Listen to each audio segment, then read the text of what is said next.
السلام عليكم ورحمة الله وبركاته. إن الحمد لله نحمده ونستعينه ونستغفره ونعوذ بالله من شرور أنفسنا ومن سيئات أعمالنا. من يهده الله فلا مضل له ومن يضلل فلا هادي له. وأشهد أن لا إله إلا الله وحده لا شريك له وأشهد أن محمدا عبده ورسوله صلى الله تعالى عليه وعلى آله وصحبه وسلم تسليما كثيرا. أما بعد فأعوذ بالله من الشيطان الرجيم أن اشكر لي ولوالديك. আল্লাহ রাব্বুল আলামিনের যাবতীয় প্রশংসা, যে মহান আল্লাহ রাব্বুল আলামিন একক যার কোনো শরীক নেই, যিনি তার ইবাদত বন্দেগীর জন্য আমাদেরকে সৃষ্টি করেছেন।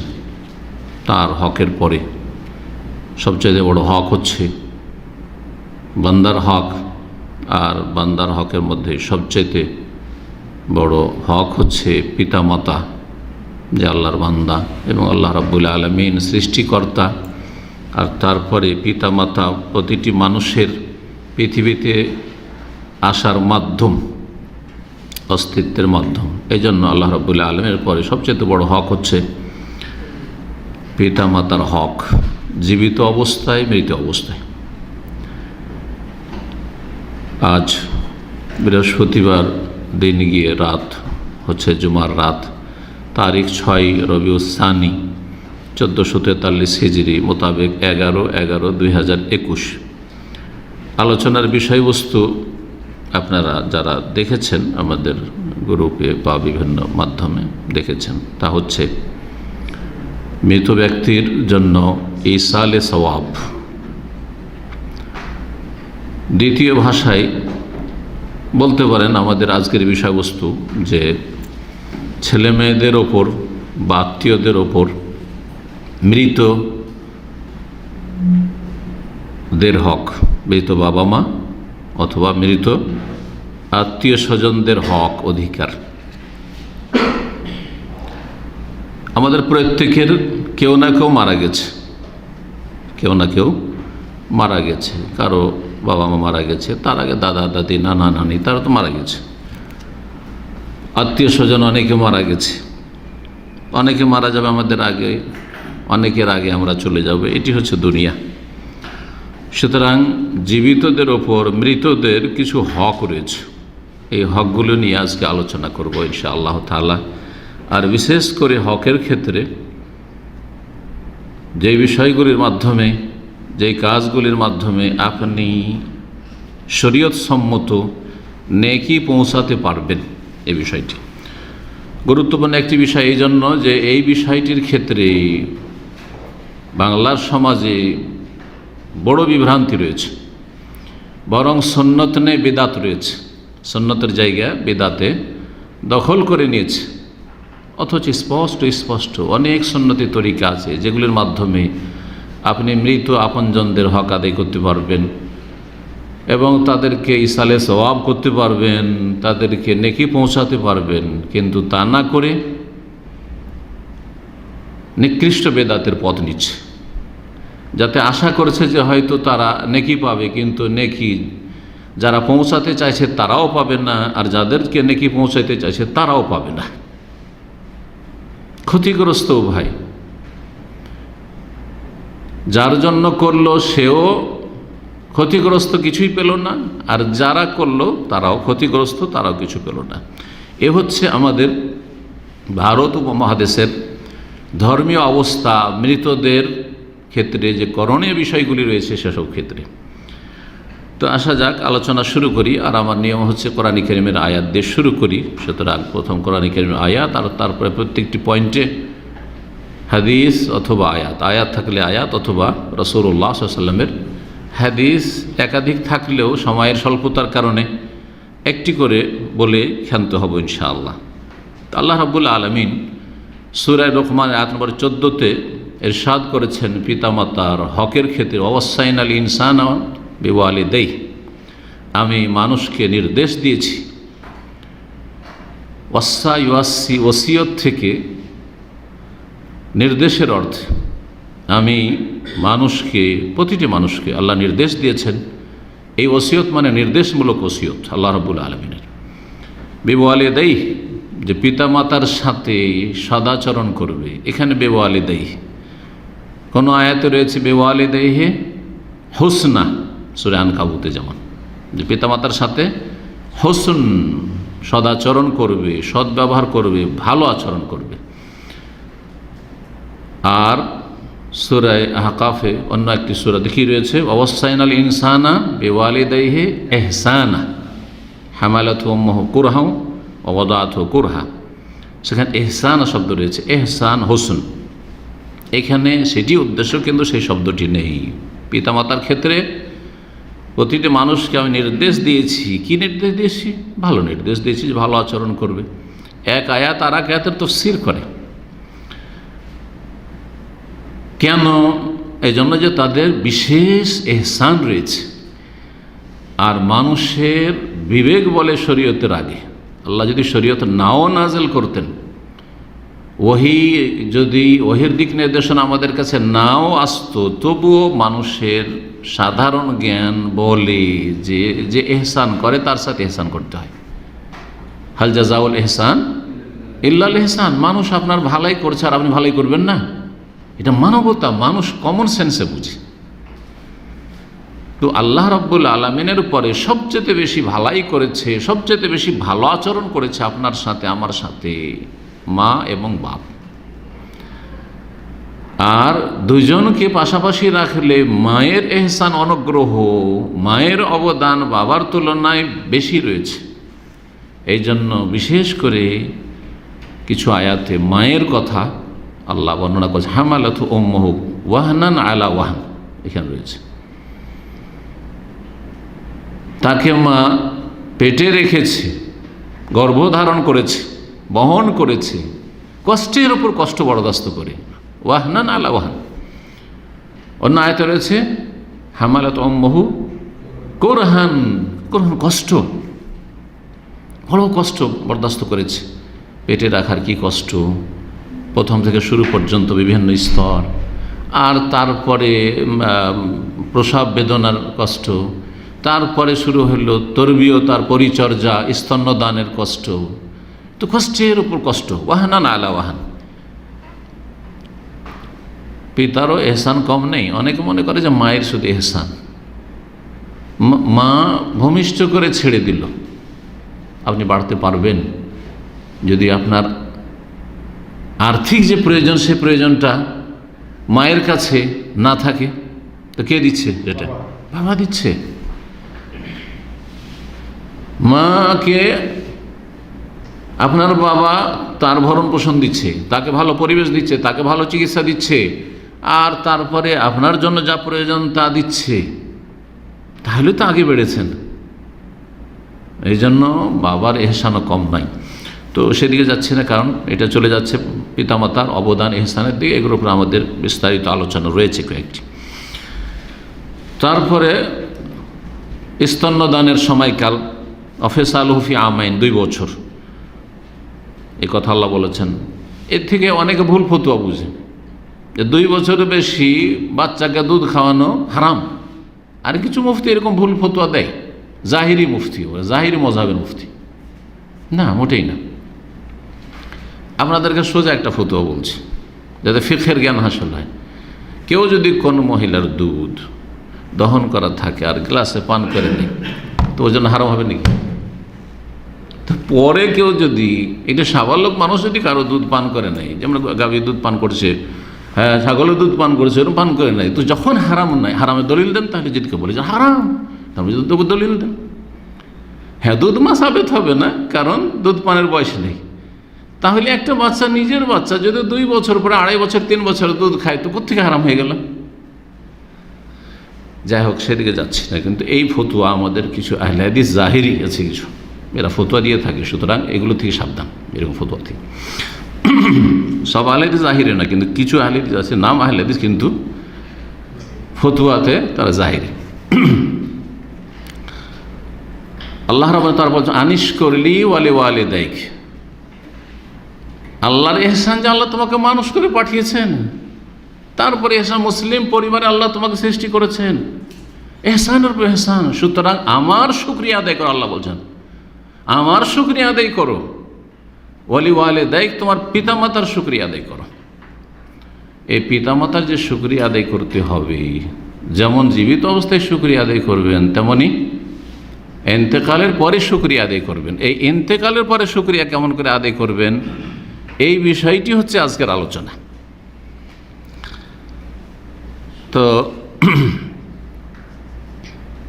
আল্লাহ রাব্বুল আলামিন শুকরিয়া আদায় করতে বলেছেন, পিতামাতার শুকরিয়া আদায় করতে বলেছেন।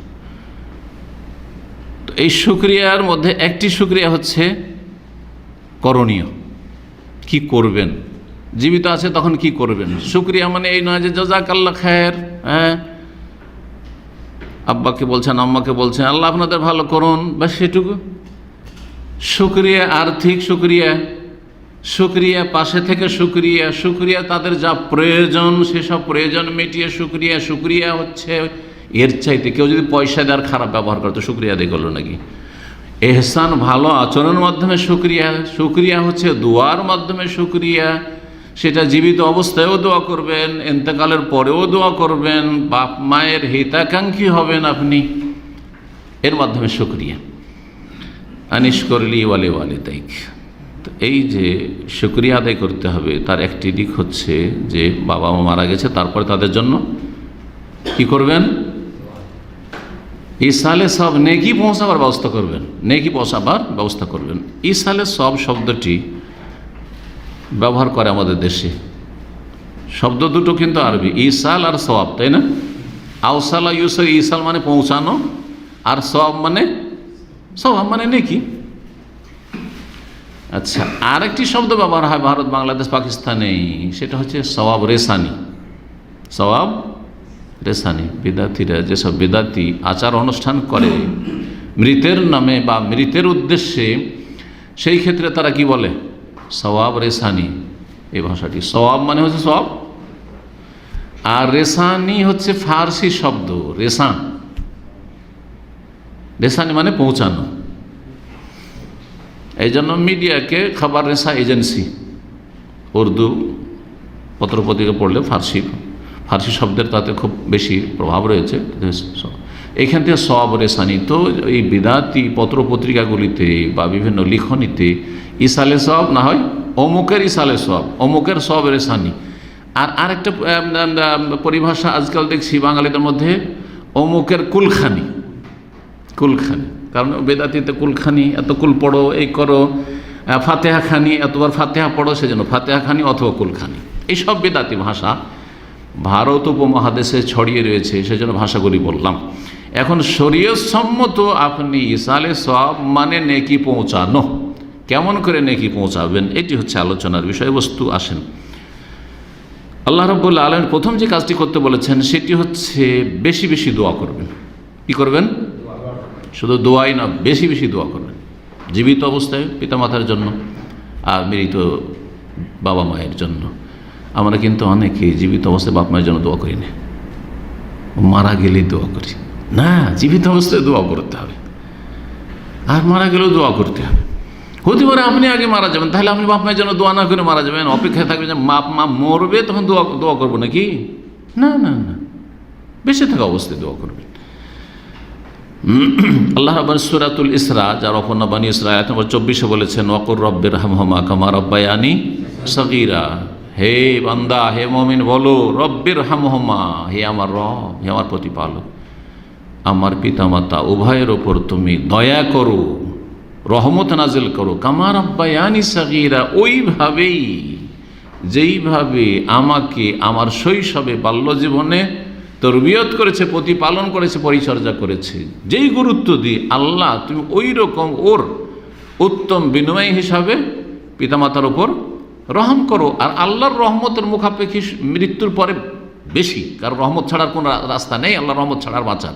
কিন্তু বেঁচে থাকা অবস্থায় আল্লাহর রহমতের মুখাপেক্ষী সবসময় আমরা। জি,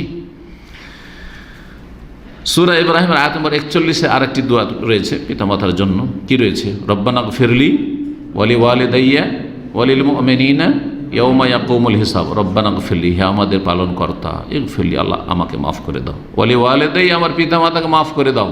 আগে নিজের জন্য, তারপরে পিতামাতার জন্য, তারপরে ওয়ালিল মুমিনিন, আর তার মোমেনদেরকে আল্লাহ তুমি মাফ করে দাও। ইয়াউমা ইয়াকুমুল হিসাব, যেদিন হিসাব প্রতিষ্ঠিত হবে, হিসাবের জন্য কায়েম হবে সেদিন, বা হিসাবে দাড়িপাল্লা কায়েম হবে সেদিন। জি, সূরা নূহের আয়াত নম্বর 28 এর কাছাকাছি একটি দোয়া রয়েছে, রব্বিগফিরলি ওয়ালি ওয়ালিদাইয়া ওয়ালিমান দাখালা বাইতিয়া মুমিনান ওয়ালিল মুমিনিনা ওয়াল মুমিনাত ওয়ালা তাজিদিজ জালিমিনা ইল্লা তাবারা। আল্লাহ আমাকে মাফ করে দাও। এখানে রব্বে রয়েছে, আগেরটাতে ছিল রব্বানা। আর পিতা মাতাকে মাফ করে দাও, রব্বিগফিরলি ওয়ালি ওয়ালিদাইয়া, এতটুকু বলেন শুধু। তারপরে ওয়ালিমান দাখালা বাইতিয়া মুমিনা, নূহ আলাইহিস সালামের দোয়া, যারা ইমানদার হয়েছে, সমস্ত মুমিন মুমিনাত জালেমদেরকে ধ্বংস করে। 2 নম্বর যে কাজটি করবেন, এই যে দোয়া করা, অনেকগুলি হাদিসে রয়েছে, কিন্তু সময়ের স্বল্পতার জন্য আর হাদিস এখানে বর্ণনা করছি না। পিতামাতার জন্য দোয়া করা, সেই হাদিসগুলো আসছে সামনে, যেসব পয়েন্টগুলো বর্ণনা করবো সেখানে আসছে। তার মধ্যে সহিহ মুসলিম একটি হাদিস, আওয়ালাদিন সালেহিন ইয়াদউ লাহু, যদি নেক্সট সন্তান পিতামাতার জন্য দোয়া করে তো মৃত্যুর পরেও তাকে তার আমল চালু থাকবে, তার মানে তার নেকি বাড়তে থাকবে, ইসালে সওয়াব হইতে থাকবে। এখানে একটি কথা লক্ষণীয়, সেটা হচ্ছে আওয়ালাদিন সালেহ, নেক্সট সন্তান হচ্ছে তৌহিদবাদী, শিরক থেকে মুক্ত। নেক্সট সন্তান হচ্ছে বিদআত থেকে মুক্ত, সুন্নতের অনুসারী।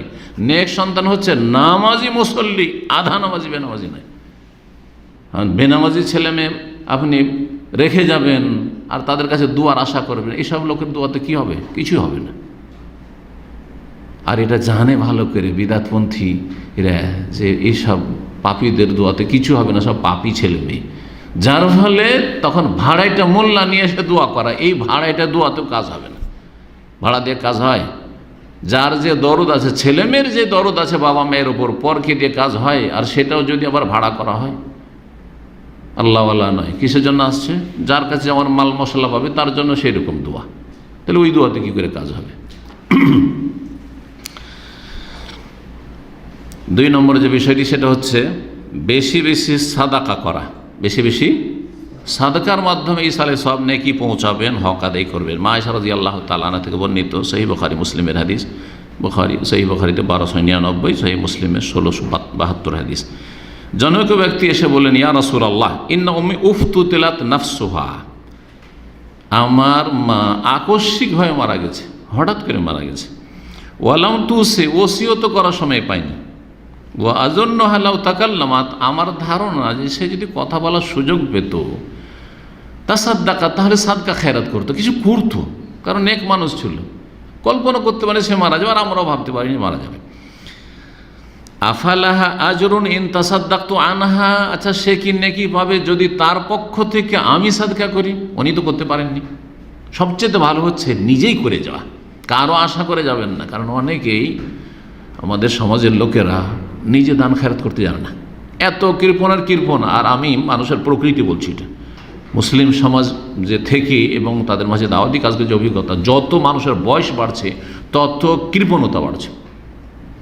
যুবকরা যেভাবে খরচ করতে পারে ইসলামের জন্য, দিনের জন্য, গরিব মিসকিনদের জন্য, আপনার বাপ পারবে না। কৃপণ, আপনার মা পারবেন না। যত বয়স বাড়ছে কবরের দিকে চলে যাচ্ছে, ধ্বংস করা উচিত। আমার এই টাকা পয়সা তো লোভটা করে লাভ থেকে তো রেখে যাবো, পরে খাবে, দান করে যায় না, আরও কামড়িয়ে ধরছে। এটা তাকওয়ার অভাব, জুহদের অভাব, আখিরাত মুখী হওয়া নয়, আখিরাত বিমুখতা। আখিরাত মুখী হওয়ার চেষ্টা করতে, কারণ আখিরাত কাছে চলে এসছে। কিন্তু আমাদের সমাজের অবস্থাটা এইরকম। তো যদি আমি সাদকা করি তো তার পক্ষ থেকে তো কাজ হবে, কালা নাম বলে, হ্যাঁ অবশ্যই হবে, কেন হবে না? তাহলে বোঝা গেল যে সাদকা করে আপনি ইসালে সওয়াব নেকি পৌঁছাতে পারবেন। জি, সহিহ মুসলিমের হাদিস, যে হাদিসটি একটু আগে বলছিলাম দোয়ার ক্ষেত্রে, এখানে সেই হাদিসটি এর একটা পয়েন্ট রয়েছে। নবী সাল্লাল্লাহু আলাইহি ওয়াসাল্লাম থেকে আবু হুরায়রা রাদিয়াল্লাহু তাআলা বর্ণনা করেছেন যে জামাত আল ইনসানও, নির্বাচিত যায় মাতা ইবনু আদম সন্তান যখন মারা যায়, ইন কাতা আনহু আমালুহু, তার আমল বন্ধ হয়ে যায়। মারা গেলে আমল বন্ধ হয়ে যায়। আমল মানে শুধু ধর্মীয় আমল নয়, দিনই কাজ নয়, দুনিয়ার কাজও বন্ধ হয়ে যায়। মারা গেলে ডিউটি বন্ধ, মারা গেলে ব্যবসা দোকানপাটে বসতো সেটা বন্ধ না, কথা বলা বন্ধ, দুনিয়ার কথাবার্তা বলছে, মানুষের কাজকর্ম করছে, দুনিয়ারও কাজ বন্ধ, আর আখিরাতের জন্য কাজ করা বন্ধ। আমল আমল মানে কাজ, আমল মানে শুধু এই নয় যে নেক আমল, আবার আমল ভালো হয় মন্দ হয়। তো ভালো হোক আর মন্দ হোক, একটা লোক মারা গেলে গুনাহ করতো, গুনাহও বন্ধ, আর গুনাহ করতে পারছেন না, শেষ। আর নেকি করতো, নেকি করাও বন্ধ। ইল্লা মিন সালাসা, তবে তিনটি রাস্তা আছে। তার প্রথমটি হচ্ছে সাদাকাতিন জারিয়া, সাদাকার, বিশেষ করে সেই সাদাকা যদি জারি কন্টিনিউ হয়, তাহলে বোঝা গেল সাদাকা করবেন এমন সাদাকা, যেই সাদাকা বেশি ফলপ্রসূ, যেই সাদাকার নেকি দীর্ঘ সময় ধরে পাওয়া যেতে পারে, এরকম করবেন। কিন্তু এটা আমাদের সমাজের লোকেরা করে না, কুসংস্কার। ভোজ করে খাওয়াই, আরে গরিব কেউ যদি খাওয়ান, গোটা গ্রামকে সুখী দুঃখী সবকে খাওয়াচ্ছেন, কিন্তু বিদআত, এটা হিন্দুদের সভ্যতা। কিন্তু গরিব কেউ যদি খাওয়ান, আর সেটা এরকম ভোজ ভাজ করে লুকিয়ে খাওয়ান, তার বাড়িতেও যদি খেতে দিলেন, এক বস্তা চাউল দিলেন, কয়দিন খাবে? যে কয়দিন খাবে সেই কয়দিন না, সেই কয়দিনই না সওয়াব। কিন্তু এমন একটা সাদকা করলেন, যেই সাদকার কারণে, যার জন্য এই সাদকা করলেন, যে সাদকা করলো সেও পেল, আর যার জন্য করলেন স্থায়ীভাবে নেকি পাবে, বা দীর্ঘ সময় ধরে নেকি পাবে। উদাহরণস্বরূপ, এটা মসজিদ, আংশিকভাবে অথবা আপনি গোটা মসজিদ তৈরি করে গেছেন, তাহলে এই মসজিদ, আল্লাহর মসজিদ একবার তৈরি হলে সাধারণত আমরা আশাবাদী সেই মসজিদ কিয়ামত পর্যন্ত ইনশাআল্লাহ থাকবে। আরে কিয়ামত পর্যন্ত না থাকলেও তো 25, 50, 100 বছর, 200 বছর থাকবে না? থাকবে না? অবশ্যই থাকবে। তাহলে এতদিন নাকি পেতে থাকছে। একটা গরিব ছেলে, এতিম ছেলেকে লেখাপড়া করিয়ে তাকে আলেম হাফেজ বানিয়ে দিলেন। এই ছেলেটা যতগুলি নেকির কাজ করবে এবং যতগুলি দাওয়াতি কাজ করবে, যত লোকে কোরআন হাদিসের তালিম দিবে, 1 ভাগ করে নেকি পেতে থাকবেন। একটি এতিম ছেলেকে মানুষ করে দিলেন, যতদিন ও এতিম দ্বারা অন্যরা উপকৃত হবে, আপনি 1 ভাগ করে পেতে থাকবেন। বরং সেই এতিমের মাধ্যমে যারা হেদায়েত হয়েছে বা এতিমের মাধ্যমে যারা উপকৃত হয়েছে, তাদের ভাগ আস্তে আস্তে। এভাবে সাদাকা জারিয়া, দাওয়াতি কাজে খরচ করা, এরকম সাদাকা জারিয়া।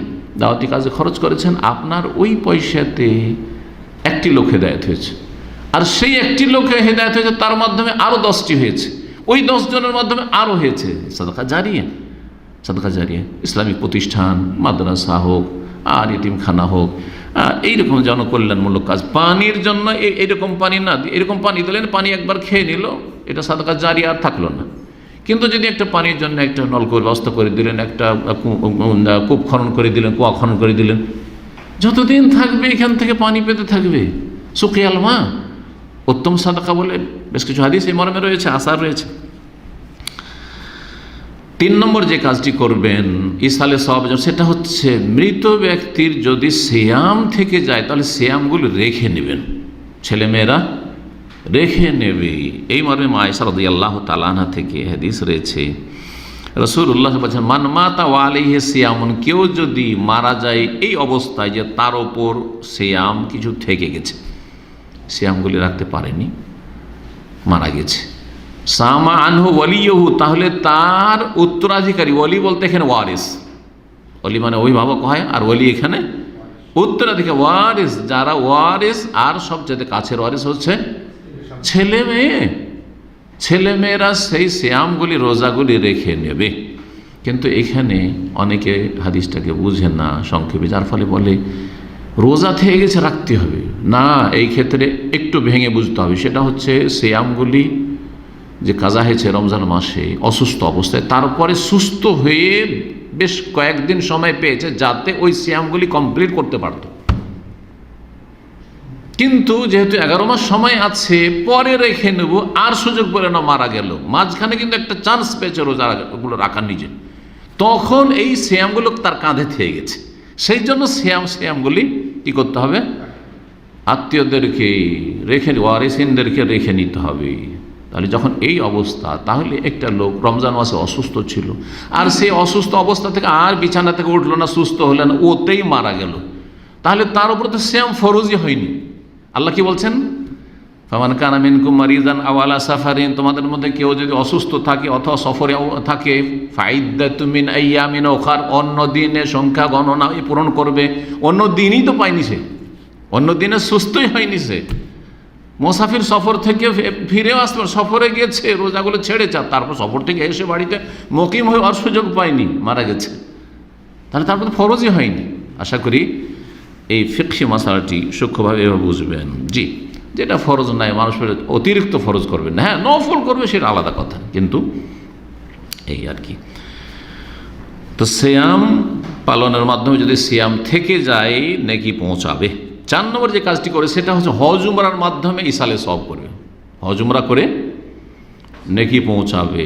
বদলি হজ যদি সচ্ছল থেকে থাকে, এই ক্ষেত্রে যদি সচ্ছল থেকে থাকে তাহলে ফরজ একেবারে, কারণ সচ্ছল ছিল, হজ ফরজ ছিল, এই করছি। যেমন আমাদের দেশের লোকেরা কি করে, দুনিয়ার সমস্ত কাজ থেকে ফারেক হয়ে এখন ফ্রি হয়েছি, চাকরি ছিল রিটায়ার হয়ে গেছি, ছেলেমেয়ের বিবাহ শাদী দিয়ে দিয়েছি, এতদিন দাড়ি ছিল না দাড়ি রেখে দিয়েছি, তারপরে দাড়ি সাদা হয়ে গেছে, এখন মরমর অবস্থা, চল 70-80 বছর বয়স হতে গেছে, কখন মরে যায়, হজটা করে আসে, চলতেও পারে না। না, এইভাবে হজ আল্লাহ পছন্দ করেন না, যদি ফরজ আদায় হবে। কিন্তু এই বিষয়ে অনেক ফুকাহা উলামা কেরামদের মত হচ্ছে যে বিলম্বে যদি হজ করেও তবুও তাখিরের জন্য গুনাহগার হবে, কারণ আলাল ফরজ। জি, কারণ রাসূলুল্লাহ সাল্লাল্লাহু আলাইহি ওয়াসাল্লাম হজ যে বছর ফরজ তার পরের হজ করে নিয়েছেন, বিলম্ব করেননি। জি, তো হজ ওমরা যদি সচ্ছল থেকে থাকে তাহলে আর মারা গিয়ে থাকে হজ না করে, তাহলে বদলি হজ অবশ্যই করে তাদেরকে বোঝামুক্ত গুনাহমুক্ত করতে হবে, নাহলে গুনাহগার তারা।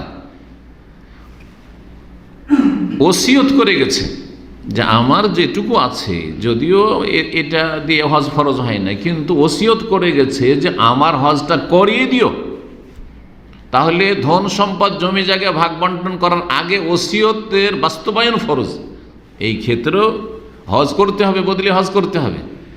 কিন্তু অসচ্ছল এমন ছিল না যে হজ ফরজ, 4-5 লাখ টাকা লাগবে ইন্ডিয়া বাংলাদেশ থেকে, এত টাকা ছিল না, আর এত টাকা জমি জায়গা এরকম ছিল না, ছিল অল্প স্বল্প ছিল, ওসিয়ত করেনি, তাহলে ছেলে মেয়েদের হজ বদলি হজ ফরজ নয়, সেটা নফল, সেটা নফল করালে নাকি পৌঁছে যাবে। তো এই মর্মে দলিল, বেশ কিছু দলিল রয়েছে, তার মধ্যে ইবনে আব্বাস রাদিয়াল্লাহু তাআলা আনহু থেকে একটি হাদিস রয়েছে। জুহাইনা বংশের জনৈক মহিলা নবী সাল্লাল্লাহু আলাইহি ওয়াসাল্লামের কাছে আসলো, এসে জিজ্ঞেস করলো, ইন্না উম্মি নাযারাত, আমার মা মানত করেছে আনতাহুজ্জা হজের। তাহলে হজটি কিসের ছিল? মানতের। আর মানত পুরা করা ফরজ। হ্যাঁ, যদি অভাবীও হয় আর মানত করা তো ফরজ হয়ে যাবে। তাহলে সচ্ছল নাই, আর্থিক সচ্ছলতা নেই যে হজ ফরজ, কিন্তু মানত করেছে, মানত পুরা করা ফরজ। কারণ বোঝা চাপিয়ে নিয়েছে যখন মাথার ওপর, তাহলে ওয়ালিউফু নুজুরহুম, মানত পুরা করা। কিন্তু হজ করেনি, মারা গেছে, হাত্তা মাতাত, মারা গেছে। আফা আহুজ্জু আনহা, তার পক্ষ থেকে কি আমি হজটা করব? উত্তম হচ্ছে ছেলেমেয়েরা নিজেই বদলি হজ করবে, এটা উত্তম, পয়সা দিয়ে কাউকে দিয়ে না করিয়ে। কারণ আপনি আমি আব্বা আম্মার পক্ষ থেকে যদি হজ করি, সেই হজের ইখলাস, আর একটা লোকে পয়সা দিয়ে হজ করানো, দুটোতে পার্থক্য আছে। আর পয়সা দিয়ে যদি হজ করাইতে হয় তো দিনদার পরেশগার লোককে দিয়ে হজ করাবেন, এবং এমন ব্যক্তিকে দিয়ে হজ করাবেন যে অলরেডি তার ফরজ আদায় করেছে। এটাও মাসআলা মনে রাখতে হবে। হানাফি মযহাবে এই ফতোয়াটিতে তারা ভিন্ন মত পোষণ করে থাকে। শুভ্রমার সেই হাদিসটি হয়তো ইমাম আবু হানিফার কাছে পৌঁছেনি, সেই জন্য তাদের কাছে ইন্ডিয়া বাংলাদেশ থেকে হানাফি আলেমদেরকে নিয়ে আসে, এমন এমন গরিব আলেমদেরকে নিয়ে আসে, জীবনে হজ করেনি নিজের পক্ষ থেকে, আর চলেছে বদলি হজ করতে। সঠিক মত হচ্ছে, যেহেতু স্পষ্ট হাদিস রয়েছে, কেউ যদি বদলি হজে আসে অথচ সে নিজের হজ করে আসেনি, আর তাকে দিয়ে হজ করাচ্ছেন, যে পয়সা দিয়ে হজ করাচ্ছেন, খরচ দিয়ে হজ করাচ্ছেন এমন ব্যক্তিকে দিয়ে যে নিজের হজ ফরজ করেনি, তাহলে অটোমেটিকলি এই হজটি তার ফরজ হয়ে আদায় হয়ে যাবে, বা তার পক্ষ থেকে হয়ে যাবে, সেটা বদলি হবে না। কারণ আগে তার উপরে হজ করা জরুরি ছিল। হ্যাঁ, হজ্জা আন নাফসিক, তোমার আগে হজ করো। লাব্বাইক আন শুভ্রমার পক্ষ থেকে হজ করতে এসেছিল। শুভ্রমা কে? বলছে আত্মীয়। তুমি নিজের হাজাজ আন নাফসিক, তোমার নিজের হজ করেছো? বলছে না। বলছে হুজ্জা আন নাফস, আগে নিজের হজ করো, সুম্মা হুজ্জা আন শুভ্রমা, তারপরে শুভ্রমার হজ করো আগামী বছরে। তো রাসূলুল্লাহ কি বললেন যখন এই মহিলা হজ করতে চাইলো মায়ের পক্ষ থেকে? কারণ নাম হুজ্জি আনহা, মায়ের পক্ষ থেকে হজ করো। আর আয়াত, আচ্ছা বলো তো, লাউ কানা আলা উম্মিকি দাইন, তোমার মায়ের উপর যদি ঋণ কর্জা থাকতো, তো আকুনতে কাজিয়া, সে ঋণ পরিশোধ করতে না হ্যাঁ অবশ্যই করতাম। কাল ইকুদুল্লাহ, আল্লাহ ঋণ পরিশোধ করো। ফাল্লাহু আহাক্কু বিল ওয়াফা, আল্লাহ বেশি হক রাখে যে তার ঋণ পরিশোধ করে। সহিহ বুখারী 1720 নম্বর হাদিস। 5 নম্বর যে কাজটি ইসালে সওয়াবের, সেটা হচ্ছে পিতা মাতা বা মৃতদের পক্ষ থেকে কোরবানি করা। এটা অনেক ওলামায়ে কেরাম ফোকাহাদের মত আছে যে কোরবানি মৃত ব্যক্তির নামে করা যাবে। এখন এই মাসআলাটি সম্পর্কে দলিল কতটা সাধ্য দেয় এই বিষয়টা বুঝতে হবে।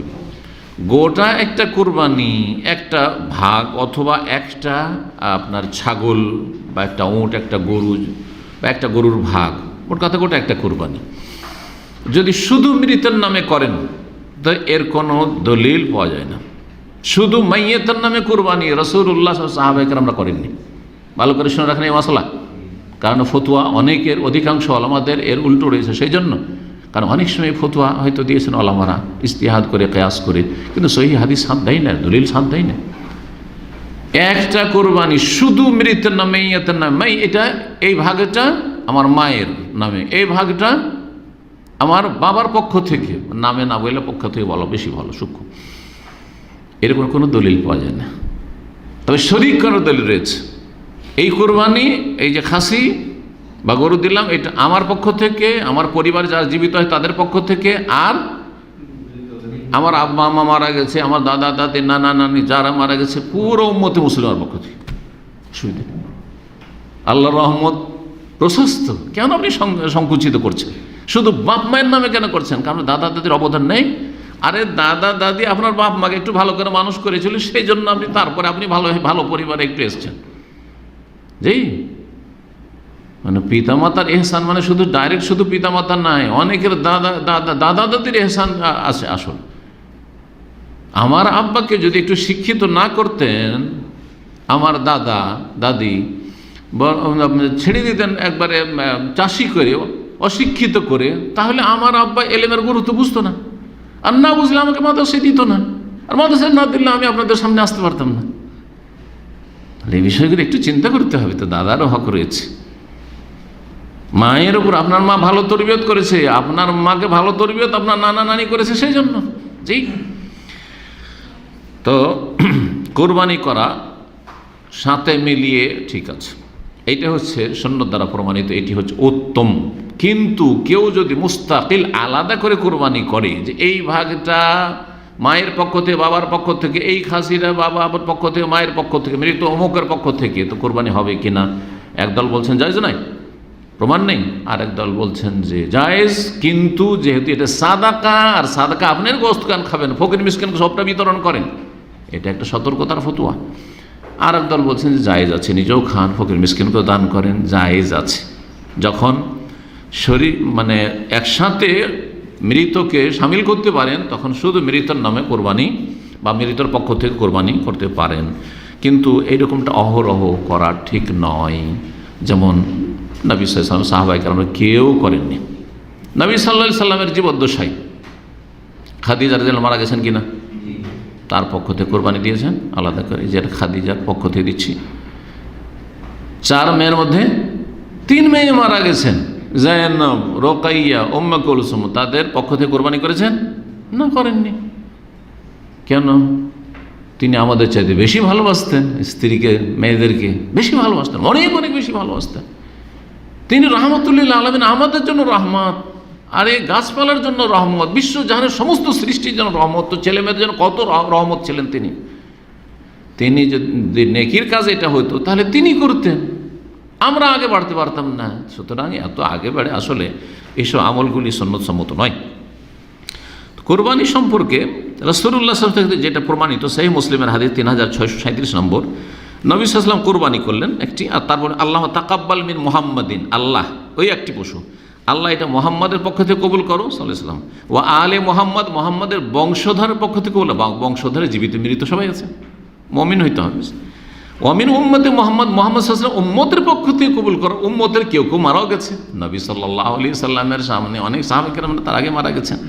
তাহলে বোঝা গেল যে জীবিতের সাথে মৃতকে শরীক করে কোরবানি করা এই হাদিস দ্বারা প্রমাণিত, এরকম বেশ কিছু হাদিস দ্বারা প্রমাণিত। জি, সুম্মা দাহা বিহি, তারপরে কোরবানি করলেন। তো এইভাবে কোরবানি করলেন, আল্লাহ আমি এই খাসিটা কোরবানি করছি অথবা এই গরুর কোরবানি করছি, এতে তুমি আমাকে নেকি দিও, এটি আমার পক্ষ থেকে, আমার পরিবারের পক্ষ থেকে, আমার আত্মীয় স্বজন যারা মৃত তাদের পক্ষ থেকে। ব্যাস, সুন্দর। এইটি হচ্ছে নবী সাল্লাল্লাহু আলাইহি ওয়াসাল্লামের সহিহ সুন্নাহ। 6 নম্বর যে কাজটি ইসালে সওয়াবে নেকি পৌঁছাবেন মৃতকে, সেটি হচ্ছে পিতামাতা যদি কোনো ওসিয়ত করে গিয়ে থাকে, ওসিয়তের বাস্তবায়ন করা। সূরা নেসাতে যে মিরাস, ধন সম্পদের ভাগ বন্টন সম্পর্কীয় যে আয়াতগুলি রয়েছে, তাতে 4 বার করে আল্লাহ ওসিয়তের কথা উল্লেখ করেছেন। মিন বাদি ওয়াসিয়াতিন তুসুনা বিহি বিহাউদাইন, এ তুসুন, আরেক জায়গায় ইউসিনা বিহাউদাইন, আরেক জায়গায় ইউসা বিহাউদাইন, আরেক জায়গায় ইউসি বিহাউদাইন। ভাগ বন্টন করবে, কিন্তু ওসিয়তের বাস্তবায়ন এবং ঋণ পরিশোধের পরে। এখানে কি মাসলা আল্লাহ বয়ান করেছেন?